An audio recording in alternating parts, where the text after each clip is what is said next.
मेरे प्यारे बच्चों सुप्रभात। प्यारे बच्चों, आज हम आपको बहुत ही महत्वपूर्ण टॉपिक जो कि आपकी परीक्षा से या कंपटीशन में भी जुड़ा है और यूपी बोर्ड में जुड़ा है, जितनी भी कंपटीशन की परीक्षाएं होती हैं उन सब में यह एक प्रश्न अवश्य ही पूछा जाता है उपसर्ग से। तो उपसर्ग क्या है, आज इसकी हम आपको परिभाषा और इसका आप कैसे अपने परीक्षा में प्रयोग करते हैं उसके बारे में आपको हम विस्तृत विवेचन बताएंगे प्यारे बच्चों। लेकिन आप वीडियो को स्किप मत करेंगे, क्योंकि अगर आप वीडियो को स्किप कर देंगे तो ना आप परिभाषा को समझ पाएंगे और ना आप इसका प्रयोग समझ पाएंगे। सिर्फ आप वही रट लेते हैं और रटने के विषय पर आप परीक्षा में चले जाते हैं और वहां पर आपको सफलताएं नहीं मिलती। वहां पर आप बहुत ही बारीकी गलती से कर देते हैं और आपका प्रश्न आपका गलत हो जाता है। मेरे प्यारे बच्चों, बिल्कुल लाइन पर बने रहिएगा। आज मैं तोड़ तोड़ के आपको उपसर्ग के बारे में, उपसर्ग क्या होता है, उपसर्ग का हम कैसे प्रयोग करते हैं, बिल्कुल हम आपको एक एक जानकारी दे देंगे। बहुत बड़ा वीडियो नहीं बनेगा प्यारे बच्चों, लेकिन आप लाइन पर बने रहिए। बहुत ही वो ट्रिक आपको हम लास्ट में बताएंगे कि आप जीवन भर उपसर्ग का प्रयोग करना नहीं भूलोगे, ये मेरी गारंटी है। कि हिंदी के जो उपसर्ग होते हैं मेरे बच्चों, लगभग 10 से 12 उपसर्ग हमारे हिंदी के होते हैं, लेकिन जो सबसे महत्वपूर्ण उपसर्ग होते हैं, जो संस्कृत है हमारा, वहाँ 22 उपसर्ग होते हैं। संस्कृत के जो हमारे 22 उपसर्ग होते हैं, कुल मिलाकर के हिंदी और संस्कृत के सारे उपसर्गों का प्रयोग ही हमारी इन परीक्षाओं में पूछा जाता है। तो आज हमने सोचा कि संस्कृत के जो 22 उपसर्ग हैं उसको हम आज ले लेते हैं। जो हिंदी का 10 उपसर्ग है तो बहुत ही आसान है, उसको हम इजिली बता देंगे, लेकिन इसी आधार पर वो भी सॉल्व हो जाएगा। तो उपसर्ग का मतलब होता है, प्यारे बच्चों ध्यान दीजिएगा, यहाँ पर अपना वो नोट्स को ले लीजिए और इसको 6.5 ले लीजिएगा। एक उपसर्ग दो शब्दों से मिलकर बना है। उप का मतलब होता है मेरे बच्चों समीप, और उपसर्ग और सर्ग का मतलब होता है सृष्टि करना या निर्माण करना। क्योंकि जो उपसर्ग होता है, उपसर्ग जो होता है वह शब्द के प्रारंभ में लगता है। शब्दांश, शब्द, धन, अंश, शब्द का एक अंश उपसर्ग जो होता है मेरे बच्चों, जो हमारा दूसरा कंटेंट है, यानी कि उपसर्ग दो शब्दों से मिलकर बना है। उप और सर्ग। उप का मतलब होता है समीप। जब कोई उपसर्ग शब्द के समीप जाता है तभी तो उसमें विशेषता लाता है, तभी तो उसके अर्थ को चेंज करता है। तो उप का मतलब क्या हो गया, समीप, और सर्ग का मतलब हो गया सृष्टि करना या निर्माण करना। यानी कि जब हम उपसर्ग को लगाएंगे तो फिर उस शब्दांश का, उस शब्द का अर्थ बदल जाता है और उसमें विशेषता आ जाती है प्यारे बच्चों। ठीक है, जैसे मान लीजिए हमने कोई शब्द चुना, कोई शब्द मैंने चुना और वहां पर मैंने उसको लगा दिया। जैसे मान लीजिए मैंने एक शब्द है जैसे उपस्थिति, ठीक है, उपस्थित है, और वहां पर मैंने लगा दिया अनुस्वर लगा दिया तो अनुपस्थित हो गया, तो उसका अर्थ चेंज हो गया। उपस्थित का मतलब उपस्थित होने वाले बच्चे, जो लोग उपस्थित है, और वहां हमने लगा दिया, उपसर्ग लगा दिया। तो उपसर्ग का मतलब ही यही है। उपसर्ग जैसे ही किसी शब्दांश में जुड़ता है, उसके अर्थ में या तो विशेषता ला देता है या तो उसके अर्थ को बदल देता है। तो हमने लगाया, उपसर्ग हो गया हमारा अनुपस्थित। लेकिन प्यारे बच्चों, आज हम आपको कंटेंट बताएंगे, क्योंकि आप लाइफ में जीवन में कभी आप उपसर्ग को नहीं भूलेंगे। ध्यान दीजिएगा, उपसर्ग ऐसे शब्दांश हैं जो किसी शब्द के पूर्व में जुड़कर उसके अर्थ को बदल देते हैं। जैसे अभी हमने बताया उपस्थित और अनुपस्थित। उपस्थित हमारा शब्दांश है, अब उपस्थित हमारा मूल शब्द है। इसको ध्यान दीजिएगा, यानी कि मूल शब्द का भी अर्थ होना चाहिए। अगर मूल शब्द का अर्थ नहीं है तो वहां पर उपसर्ग नहीं जुड़ेगा। इसको आपको ध्यान देना है प्यारे बच्चों।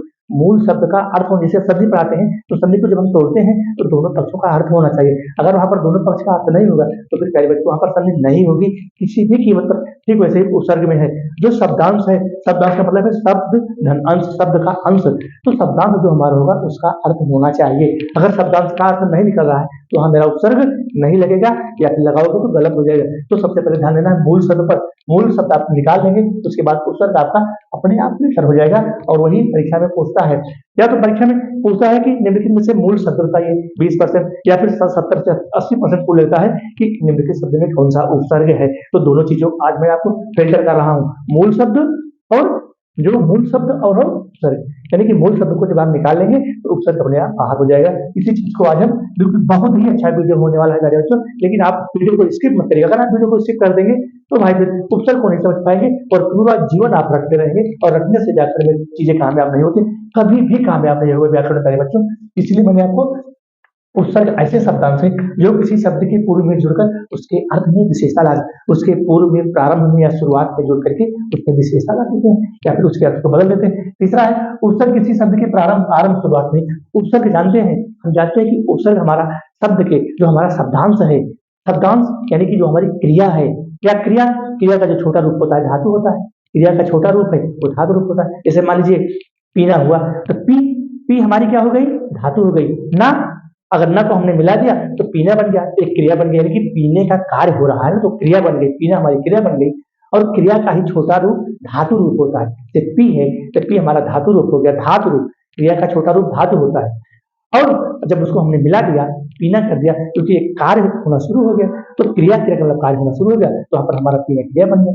ठीक है, उसी प्रकार देखिए यहाँ पर बच्चों, जो शब्दांश यानी कि उपसर्ग किसी शब्द के प्रारंभ आरंभ शुरुआत में ही लगाए जाते हैं, बिल्कुल क्लियर है।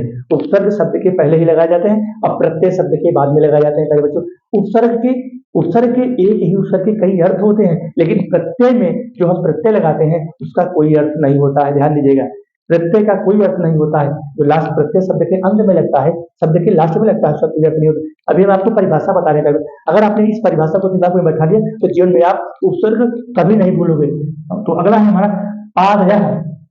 पादयः उपसर्गः क्रियायोगी, यानी पादयः उपसर्गः क्रियायोगी, जो क्रिया के योग में अपनी भूमिका निभाए वही उपसर्ग होता है। जो क्रिया के योग में या जो क्रिया के पहले अपनी भूमिका को निभाए वही उपसर्ग होता है। उपसर्ग के अनेक अर्थ होते हैं, जबकि प्रत्यय का कोई अर्थ नहीं होता है प्यारे बच्चों। मैं आपको बता रहा हूँ, अभी मैं आपको सिद्ध करूंगा कि उपसर्ग के जितने अर्थ होते हैं, एक ही उपसर्ग के अनेक अर्थ। जैसे बी हमारा उपसर्ग है, तो उस शब्द के ऊपर निर्भर करेगा कि बी को हम कहाँ प्रयोग कर रहे हैं, बी को हम किस रूप में, तो वहां पर उसका अर्थ बदल जाता है। तो उपसर्ग के कई अर्थ होते हैं, एक ही उपसर्ग के कई अर्थ होते हैं, लेकिन प्रत्यय जो होता है उसका कोई अर्थ नहीं होता है। इसको भी आपको ध्यान में रखना है। अगले वीडियो में आपको हम प्रत्यय पढ़ाएंगे, तब वहां दोनों को बेहतर करके बताएंगे कि उपसर्ग क्या है और प्रत्यय क्या है। तो उपसर्ग आपको बता ही दे रहे हैं। अगला हमारा जो कंटेंट है सारे बच्चों, क्रिया छोटा रूप, यानी क्रिया का छोटा रूप धातु होता है। जैसे मान लीजिए हमारी पी हमारी धातु हो गई, और जहां जहां हमने ना मिला दिया तो पीना बन गया।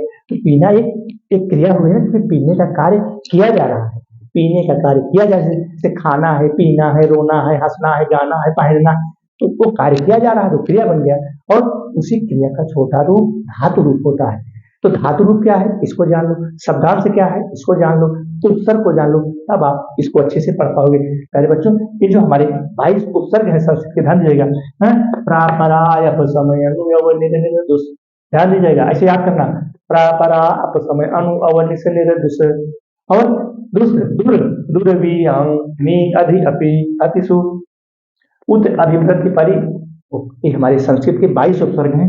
अब इन उपसर्गों का कैसे हम प्रयोग करते हैं, आज हम इसको थोड़ा सा बस एग्जाम्पल के माध्यम से, किस प्रकार से आपको कोई भी टीचर यूट्यूब पर प्यारे बच्चों नहीं मिलेगा। हमने आपको एक परिभाषा बता दी प्यारे बच्चों, किसी भी बुक में गारंटी है, किसी भी बुक में इस प्रकार का कंटेंट आपको नहीं मिलेगा, क्योंकि हम लोग इस कंटेंट को अपने दिमाग से पढ़ करके इसको बनाने की कोशिश करते हैं, इसको सरल बनाते हैं कि हमारे बच्चे अच्छे से पढ़ लें। प्यारे बच्चों, इसको शॉर्ट स्क्रीन ले लीजिए, थोड़ा सा किनारे हुए हैं, शॉर्ट स्क्रीन ले लीजिए। इसके बाद इसको मिटा के आपको उदाहरण के माध्यम से हम आज आपको उपसर्ग इस प्रकार से बता देंगे कि आप जीवन में उपसर्ग भूल ही नहीं पाओगे, उपसर्ग को आप नहीं भूल पाओगे, ये मेरी गारंटी है। मेरे बच्चों इसको ध्यान दीजिएगा, उपसर्ग को बिल्कुल नहीं भूल पाओगे, बस लाइन पर बने रहिएगा। आज मैं जिस प्रकार से आपको उपसर्ग के बारे में बताऊंगा, शायद ही यूट्यूब चैनल पर, क्योंकि मेरे बच्चों वो क्या होता है, अपने टाइम को बढ़ाने के लिए वो सब ट्रिक बताते हैं प्यारे बच्चों। तो पहले आप कंटेंट को पढ़िए प्यारे बच्चों। जब आप कंटेंट को पढ़ लोगे, ना, तो ट्रिक तो अपने आप बना लोगे। किसी का ट्रिक नहीं काम करता है प्यारे बच्चों, इसको ध्यान दीजिएगा, किसी का ट्रिक काम नहीं करता है, बिल्कुल किसी का ट्रिक। अपना कंटेंट पढ़ो और उससे आप खुद अपनी ट्रिक बनाओ, तभी आप परीक्षा में सफल हो पाओगे। आज बिल्कुल सफल नहीं हो सकते हो। जो ट्रिक बना के बताते हैं वो बिल्कुल गलत ट्रिक बताते हैं, और उसमें बच्चे सो रखते हैं, वहां पर जाते जाते भूल जाओगे। प्यारे बच्चों, इन कंटेंट को दिमाग में रखना। उपसर्ग क्या होता है, उपसर्ग शब्द के पहले लगता है। उपसर्ग क्या है, शब्दांश है, शब्द का अंश होता है। एक ही उपसर्ग के कई अर्थ होते हैं। उपसर्ग जो होता है शब्द के प्रारंभ, शुरू या आरंभ में लगाया जाता है। एक ही उपसर्ग के कई अर्थ भी होते हैं। उपसर्ग जो होता है, ठीक है, शब्द के पहले लगता है, जैसे ही किसी शब्द में लगता है उसके अर्थ में विशेषता ला देता है, या फिर उसको बदलने का प्रयास कर देता है। प्यारे बच्चों, अब हम आ जाते हैं सीधे उदाहरण पर। 3 कॉलम बना लीजिए, बस ऐसे 3 कॉलम आप बना लीजिए, और आज मैं आपको रिफाइन कर दूंगा कि उपसर्ग क्या है और किस प्रकार से हम इसको समझेंगे। प्यारे बच्चों, जो 22 उपसर्ग हैं संस्कृत, मैं आज आपको जिस प्रकार से समझा दूंगा, जिस प्रकार से बता दूंगा, मेरी गारंटी है कोई टीचर की हिम्मत नहीं है इस प्रकार से आपको रिफाइन करके उपसर्ग के बारे में बता देता है बच्चों। क्योंकि हम लोग बहुत ही उच्च लेवल की किताबों को पढ़ करके बहुत ही मेहनत करने के बाद इस चीजों को खोज पाते हैं कि बच्चों को हम कैसे सरल रूप में इस कंटेंट के साथ आपके सामने रख पाए। प्यारे बच्चों, एक जो पहला हमारा उपसर्ग है वो है प्रा।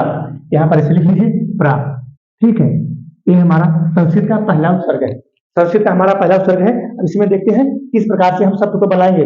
जैसे हमारा है भावति नयति, यहाँ शब्द बनेगा क्या, भवति। मान लीजिए हमने भवति शब्द को ले लिया, ठीक है, और यहाँ पर ले लिया नयति, ठीक है। अभी इस पे भी मत ध्यान देना है, ये हमारा शब्द है भवति, ठीक है, ये हमारा शब्द है भवति और ये हमारा शब्द है नयति, है।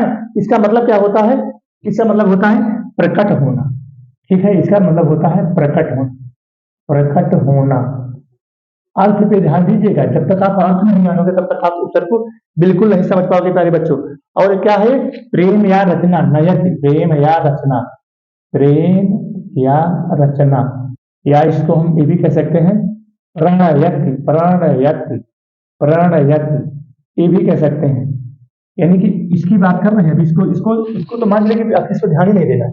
भवत का मतलब होता है प्रकट होना, ठीक है, और नयत का मतलब होता है प्रेम या रचना या प्रणयति, यानी कि प्रेम की बात आ गई, ठीक है।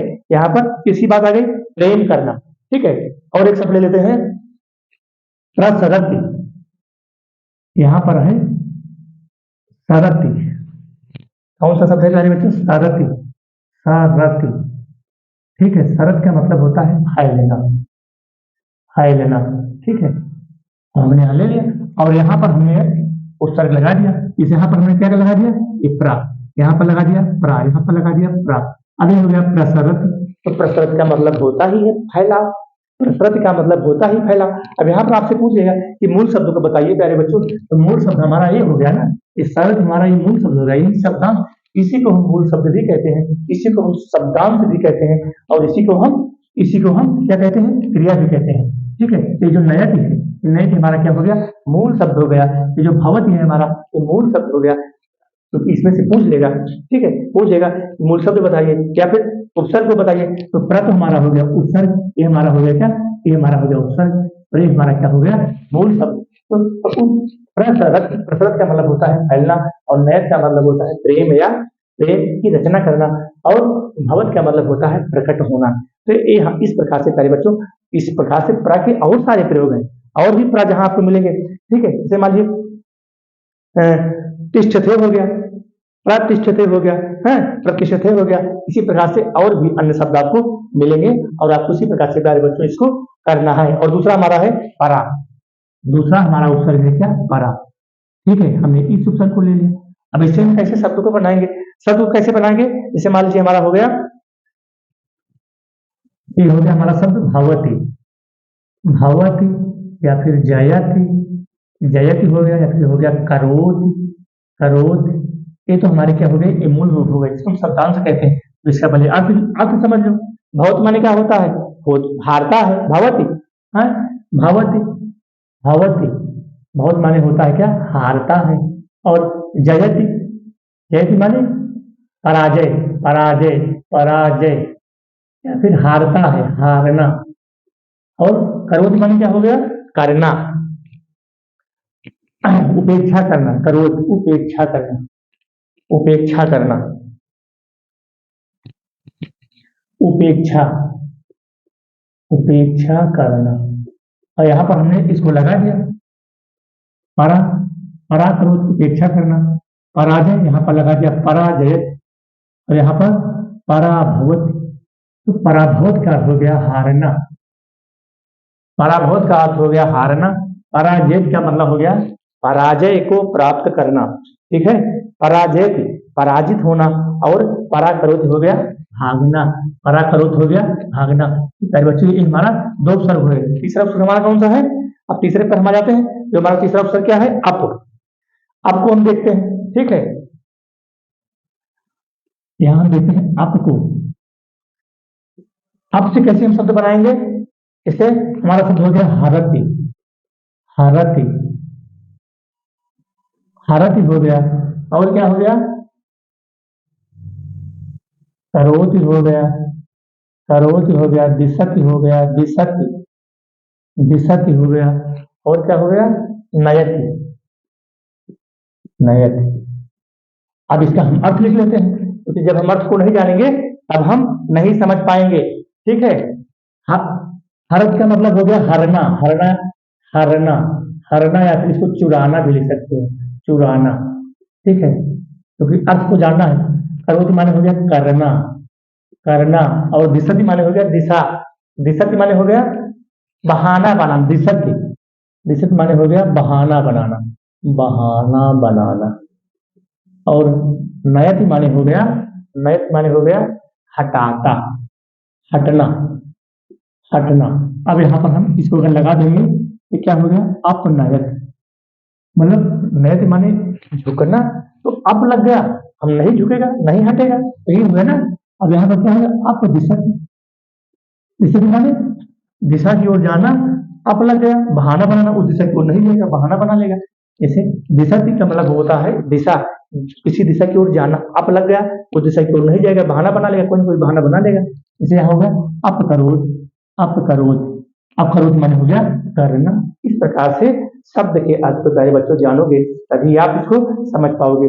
अगला हमारा है सम उपसर्ग। चलो इसको भी देखते हैं, सम उपसर्ग इसी तरह क्रम से पढ़ना है। अब सम में कैसे हम शब्द को लाएंगे, सम जैसे हमारा सम क्या है, गच्छति, गच्छति हो गया, ठीक है, गच्छत हो गया। और इसके बाद दिशति, दिशति, दिशति हो गया। और इसके बाद हो गया क्षिपति, क्षिपति हो गया। प्यारे बच्चों अब गच्छति और इसका हम अर्थ जान लेते हैं। गच्छति माने होता है मिलना, संगच्छति मिलना हो गया, ठीक है, मिलना हो गया, मिलना हो गया। और इसका हो गया समेटना, समेटना हो गया। छिपत माने भी छिपना, लुकना, समेटना हो गया ना।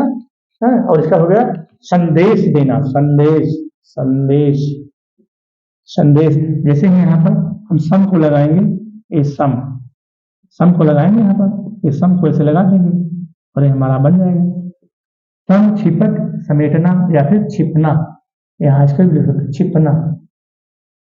और एक संदेश, सम दिशत, दिशा की ओर बताना, संदेश देना। और सम गच्छत मिलना, ठीक है। इस प्रकार से हमारे 4 उपसर्ग हो गए, 22 में 4 उपसर्ग हुए।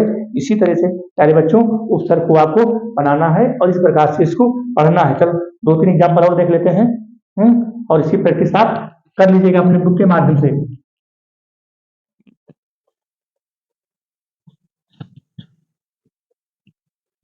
बहुत ही महत्वपूर्ण टॉपिक है परीक्षा की दृष्टि से प्यारे बच्चों, बहुत ही महत्वपूर्ण टॉपिक है। लेकिन जब तक आप कंटेंट को नहीं पढ़ेंगे तब तक आप इसको समझ नहीं पाएंगे, ठीक है। चलो अगला हम देख लेते हैं अनु। अनु हमारा उपसर्ग है। चलो इसको हम यहां से लिखते हैं, थोड़ा सा भी सूखा कम है।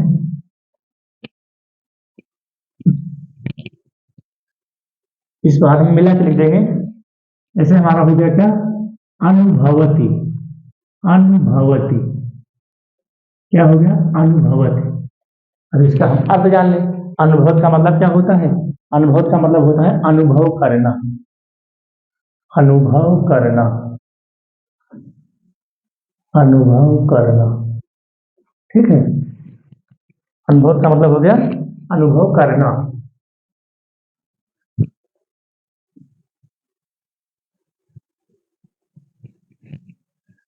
अनुभव का मतलब हो गया अनुभव करना। अनु हमारा उपसर्ग है, तो ध्यान दीजिएगा सारे बच्चे, ये अनु हमारा उपसर्ग है, अनुभवत हो गया, भवत माने होता है, अनु हमारा उपसर्ग हो गया, अनुभव करना हो गया। इसी प्रकार से अनु, अनुतिष्ठति है, अनुतिष्ठति, अनुतिष्ठति, हाँ। अनुतिष्ठत का मतलब क्या होता है प्यारे बच्चों, अनुतिष्ठत का मतलब होता है कर्ता, कर्ता।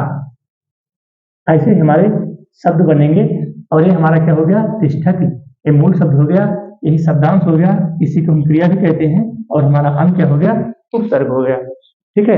अगला हमारा है अनुवदति, बोलना, अनुवदति, अनुवदति माने होता है बोलना प्यारे बच्चों, वदत माने वैसे भी बोलना होता है।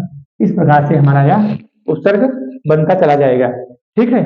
और भी इससे बहुत शब्द बनेंगे, और भी आपको बहुत सारे शब्द मिलेंगे, उसको भी आपको ध्यान देना है, ठीक है। और हमारा अगला है अव, अव से जैसे हमारे जो शब्द बनेंगे उसको हम देख लेते हैं। अवरोहति, अवरोहति, अवरोहति या फिर अवगच्छति, अवगच्छति, ऐसे शब्द आएंगे। जब इसको देखे रहोगे, प्रैक्टिस किए रहोगे तो डर नहीं लगेगा। अवतरति, अवतरति, तरति। अवतरत का मतलब होता है, अवतरत का मतलब होता है अवतार लेना, अवतार। अर्थ भी जानो, अर्थ नहीं जानोगे क्योंकि यहाँ पर जो ए है, ए क्या हो गया, ए मूल शब्द हो गया, मूल शब्द। तरत मूल शब्द हो गया, तरत मूल शब्द, कह रहे हो तर गए हो, है अवतार हो, ए वाला मूल शब्द हो गया, इसी को कहते हैं मूल शब्द। ऐसे पूरी जगह शब्द देखे, इसमें मूल शब्द बनाओ, मूल शब्द में अवतार दे देगा या और चेंज कर देगा तो हम बच्चे फंस जाते हैं। तरत मूल शब्द हो गया। अब उपसर्ग इस प्रकार से अवगच्छति है, इसी प्रकार से क्या है, अवगच्छति। हाँ, अवगच्छत का मतलब है जानना, जानना, क्या जानता है। हाँ, उसी प्रकार से अवरोहति है, अवरोहति का मतलब है उतरना, उतरना। आरोहण से उतरना है, ऊपर से नीचे को उतरना।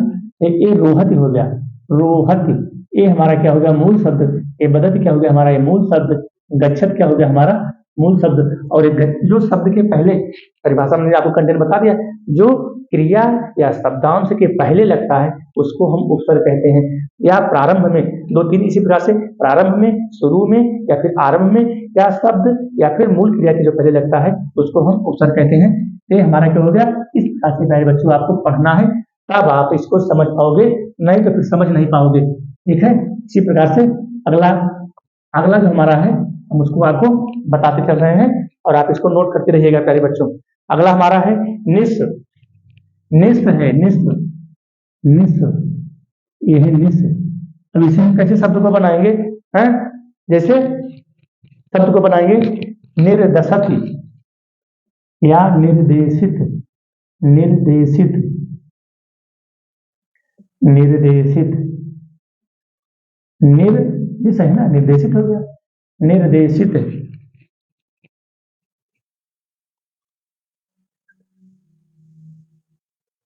निर्दिशति, निर्दिशति, निर्दिशति, निर्दिशति, बतलाना हो गया, बतलाना। ठीक है प्यारे बच्चों, ऐसे ही आपको इससे शब्द बनेगा। ठीक है, और निश्चोति या निश्चय, निश्चोत शब्द बनेगा। निश्नोति, निश्चिनोति, निश्चिनोति, ये निश्चिनोत शब्द है। निश्चिनोति माने निश्चय करना, निश्चय करना, निश्चय करना। इस प्रकार से आपको बनाना है।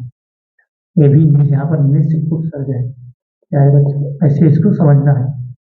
निश्चिनोति और निर्दिशति, निर्दिशति, निर्दिशत हो गया।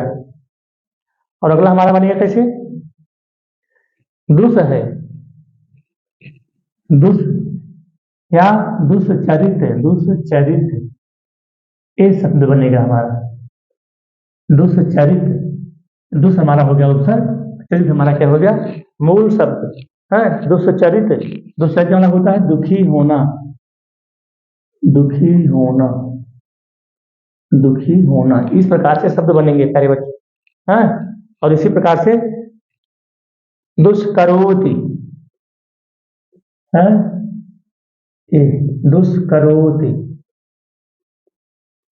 दुष्करोत माने दुष्कर्म करना, दुष्कर्म करना, दुष्कर्म करना। ये भी हमारा क्या हो गया, दुष् उपसर्ग हो गया, दुष्। इसी प्रकार से अन्य भी एग्जाम्पल है प्यारे बच्चे, दुर है, बी है, विचरति हो गया। अब यहाँ देख लीजिए, बी हमारा उपसर्ग हो गया, बी से हमारा क्या शब्द बनेगा, विचरति, विचरति, विचरति बन गया। और क्या बनेगा, बिलपति, बिलपति बन गया। ठीक है, बिलपति बन गया। और क्या बन गया, वितरति, वितरति, वितरति। अब यहाँ जब इसका हम अर्थ निकालेंगे, इसका मतलब होता है वितरण करना या बांटना, वितरण करना, वितरण करना या बांटना। और इसका मतलब हो गया विलाप करना या रोना, विलाप करना, विलाप करना। और इसका मतलब हो गया विचरण करना, टहलना, टहलना, टहलना, विचरण करना, है टहलना। तो यहाँ पर जो है ये हमारा ये बी हमारा उपसर्ग हो गया और यहाँ पर मूल शब्द हो गया चरती, है और ये क्या हो गया लपति, ये लपति हो गया, ये हमारा मूल शब्द हो गया और ये क्या हो गया ये तरती, तरती। और जैसे ही हमारा तरती माने अगर अकेले में हम देखेंगे तरत को तरना होगा, लपति माने लपता है और यहाँ पर अगर हम इसको देखें चरती माने चरता है। तो जैसे ही हमने यहाँ पर उपसर्ग लगाया इसका अर्थ बदल गया, विचरती हो गया यानी टहलना हो गया, बिलपति हो गया विलाप करना, इसी प्रकार से वितरण हो गया वितरित करना। तो जैसे ही उपसर्ग कंटिन्यू आपको पहले ही बता दिया है कि उपसर्ग जैसे ही शब्दांश के पहले या मूल क्रिया के पहले जैसे ही आते हैं उसके अर्थ में या तो विशेषता ला देते हैं या उसके अर्थ को बदलने का प्रयास करते हैं। लेकिन पहले बच्चों यहाँ को मूल शब्द भी जाना, मूल शब्द का अर्थ होना चाहिए, ध्यान देना कि मूल शब्द तरती है, ठीक है, लपति है, ये चरती है, ये करोती है, ये चरित है। इस मूल शब्द का अर्थ होना, अगर मूल शब्द का अर्थ नहीं निकल रहा है तो फिर वहां पर उपसर्ग नहीं होगा। इसको गांठ बांध लेना, अगर मूल शब्द का अर्थ होना चाहिए। जैसे संधि पढ़ते हो तो संधि में जब हम संधि को तोड़ते हैं तो दोनों पक्ष का अर्थ होता है, तभी से वहां पर संधि होती है। इसी प्रकार से आ उपसर्ग है, आ से क्या बन जाएगा, आ उपसर्ग है, आ से बन जाएगा आरोहित, आरोहित, आरोहित। अगर आ को हमने निकाल दिया तो हमारा सब मूल शब्द हो गया रोहित, आरोहित। आरोहित माने होता है चढ़ना, चढ़ता है, चढ़ता। जैसे सेम है और कद्दू के पेड़ है ऊपर चढ़ते हैं ना, आरोहण के माध्यम से चढ़ता है, चढ़ता है। अब यहाँ अगर हमने आ को निकाल दिया, ये हमारा क्या शब्द बचा, रोहित शब्द। इस रोहित का अर्थ होता है क्योंकि यह एक संज्ञा है, संज्ञा है रोहित, रोहित एक संज्ञा है। और जब हमने इसे यहाँ पर उपसर्ग मिला दिया तो आरोहित हो गया, चढ़ने का काम शुरू हो गया। अगर आप हम हटा देते हैं तो रोहित हो गया, एक संज्ञा शब्द हो गया। इस प्रकार से प्यारे बच्चों इसको ध्यान देना है। और क्या है, आदिशति, आदिशति, आदिशति, दिशति। अब दिशति माने होता है दिशा। अगर हम इसको देखते हैं, इसको, ये हमारा मूल शब्द हो गया, ये हमारा क्या हो गया, मूल शब्द, मूल शब्द हो गया। इसी को हम शब्दांश भी कहते हैं, इसी को हम क्रिया भी कहते हैं। ये हमारा दिशति, आदिशति शब्द बदल गया, आदिशति है, आज्ञा देता है, आदेश करता है, आदेश करता है, आदिशति आदेश करता है, आदेश करना, आज्ञा देना। प्यारे बच्चों अर्थ भी बदल गया, दिशति माने होता है दिशा, आ हमारा उपसर्ग लग गया, आदिशति आदेश करना या बताना, ठीक है। इस प्रकार से प्यारे बच्चों आपको पढ़ना है, ठीक है।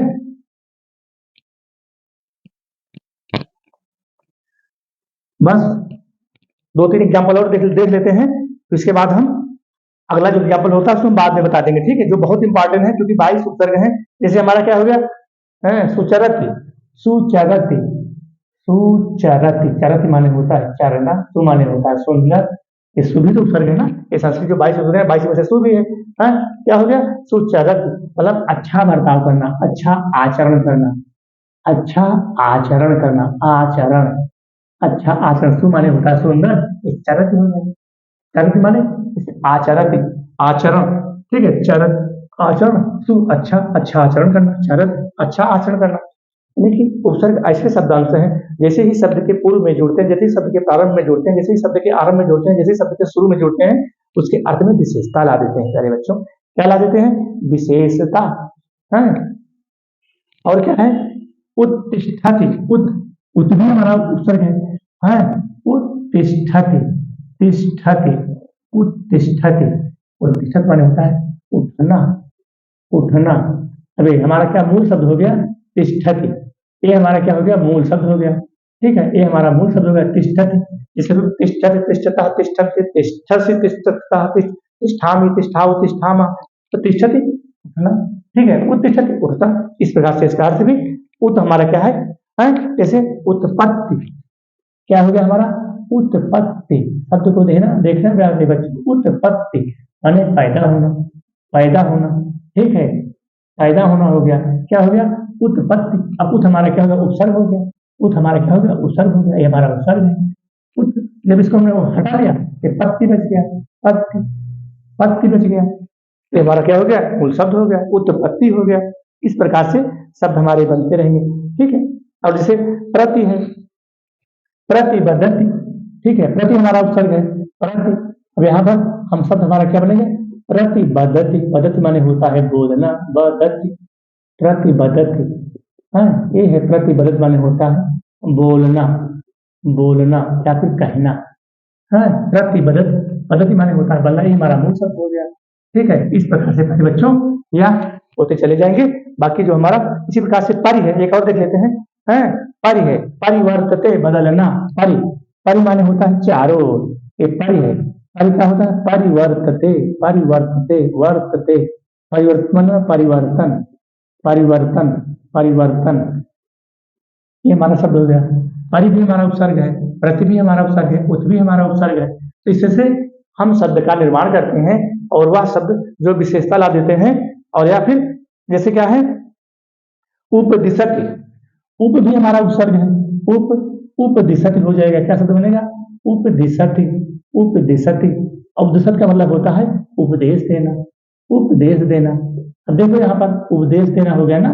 अगर हमने इसको निकाल लिया तो हमारा क्या बचा? दिशत, दिशत माने होता है दिशाएं या दिशा की ओर जाना। और उप उसके समीप जाना, किसके समीप? इसके समीप। अभी उप इसके समीप आ गया ना, तो क्या बन गया? उपदेश देना, उपदिशत, उपदेश को देना हो गया। जैसे ही तो एक उपसर्ग के कई अर्थ होते हैं, पहले बच्चों ध्यान देना। जैसे यहाँ पर बी है, बी उपसर्ग आया था ना, क्या आया था? बी उपसर्ग। अभी हमने इसके पहले बताया था, तो बी का मतलब होता है टहलता भी, टहलना भी हो गया, और यहाँ बिलपति हो गया, बिलाप करना हो गया। उपसर्ग एक ही है, बी है विचरण करना। तो एक उपसर्ग के कई अर्थ भी हो गए, और बी जब उसके साथ आया बिलाप का, तो वहां रोना, और वहां रोना का काम हो गया, और वहां विचरण का काम हो, टहलना काम, और वहां पर विचरण का काम हो। उपसर्ग एक ही है, लेकिन उसके अर्थ अब आपको प्यारे बच्चों दे देगा कि, या आपको कंटेंट में दे देगा कि क्या एक ही उपसर्ग के कई अर्थ होते हैं। एक लाइन ऊपर से दे देगा, जो प्रश्न बनाएगा कंटेंट से प्रश्न बना लेगा, वहां दे देगा कि क्या एक ही उपसर्ग के निम्नलिखित में से क्या एक ही उपसर्ग के कई अर्थ होते हैं। जब आप कंटेंट को नहीं जानोगे तो हाँ लिख दोगे नहीं भैया कोई एक ही अर्थ होता है, लेकिन एक से अनेकों अर्थ भी होते हैं। प्यारे बच्चों इस चीज को आपको जानना है। इससे हमारा बी हो गया विचरण करता, बी हो गया विलाप करना, और बी हो गया विचरण करना, बांटना। तो उपसर्ग तो बी है, लेकिन उसके अर्थ अलग अलग रूपों में प्रयोग हुआ तो उसके कई अर्थ निकल गए। इस चीज को बच्चे नहीं जानते हैं, बस ये रट्टा मारे, बी को पकड़ा और निकल गया, वहां पर प्रश्न को घुमा दिया कि क्या क्या पूछ दिया, क्या एक ही उपसर्ग के अनेकों अर्थ होते हैं। तो बच्चों को पता ही नहीं है कंटेंट का, तो बर लिख देंगे नहीं बस एक ही अर्थ होता है, और वहां पर अपना मिस करके चले जाते हैं, कहते हैं भैया मैंने तो पूरा मार दिया। प्यारे बच्चों बस अगला जो इसमें से बचता है हम अगले वीडियो में आपको पढ़ाएंगे, नहीं तो वीडियो बहुत बड़ा हो जाएगा। प्यारे बच्चों बहुत बहुत धन्यवाद। प्यारे बच्चों अगर हमारा वीडियो अच्छा लगा हो तो लाइक करना और सब्सक्राइब करना।